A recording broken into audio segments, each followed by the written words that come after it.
Welcome to Danish-InfoNews TV, where we bring you the most important stories from across Denmark, covering justice, public safety, health, and community. Tonight's headlines include a high-profile appeal in a hate crime case, a major extradition from Lebanon, troubling data on restraining orders, and a community rallying around a terminally ill child.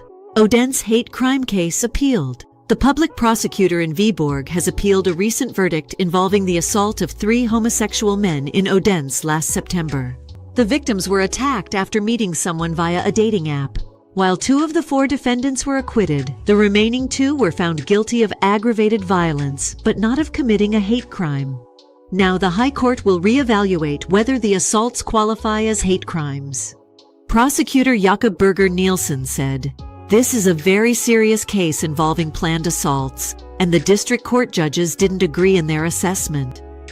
Attempted murder suspect extradited from Lebanon after more than 3 years as a fugitive. A 38-year-old man with suspected links to the outlawed LTF gang has been extradited from Lebanon. He is accused of attempted murder following a stabbing in Frederikshavn in 2022.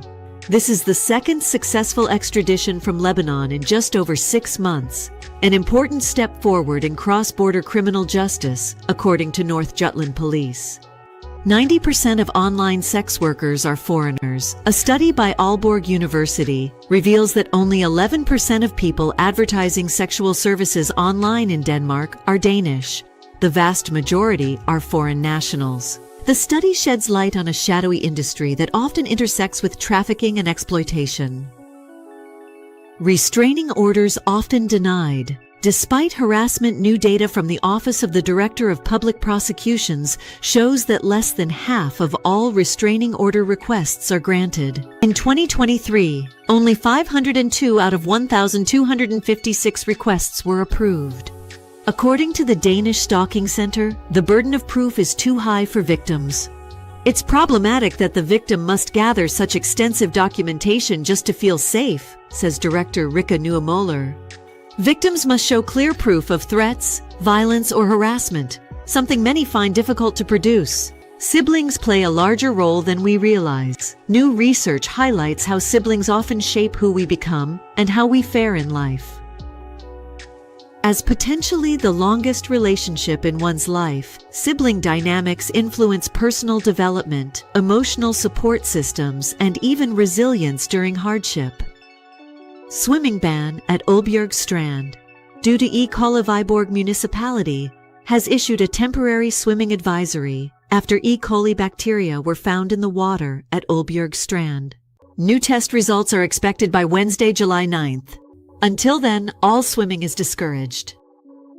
Community rallies around terminally ill. Child in Holstebro, the family of 5-year-old Sophia, who has severe epilepsy and other life-threatening conditions, is receiving surprising and heartfelt support from strangers. A local grocery store owner donated weekly home assistance, and even a chef volunteered to cook the family dinner. "We are completely overwhelmed," said Father Philip Hoge Peterson. "We didn't expect this kind of help." Parents take on care as system fails. Despite Sophia's critical condition, professional nurses at home are no longer allowed to perform medical tasks due to unresolved delegation issues between the municipality and region. This has forced her parents to step into the roles of nurses, ambulance staff, and therapists. "We're no longer just her parents," they say, calling for clearer responsibility between the local and regional health systems. 13-year-old girl found safe and sound. A 13-year-old girl who had previously been reported missing after leaving her home in Greve yesterday has been found safe and sound. This was announced by the Central and West Zealand Police on the social media platform X. From justice to care, community to policy.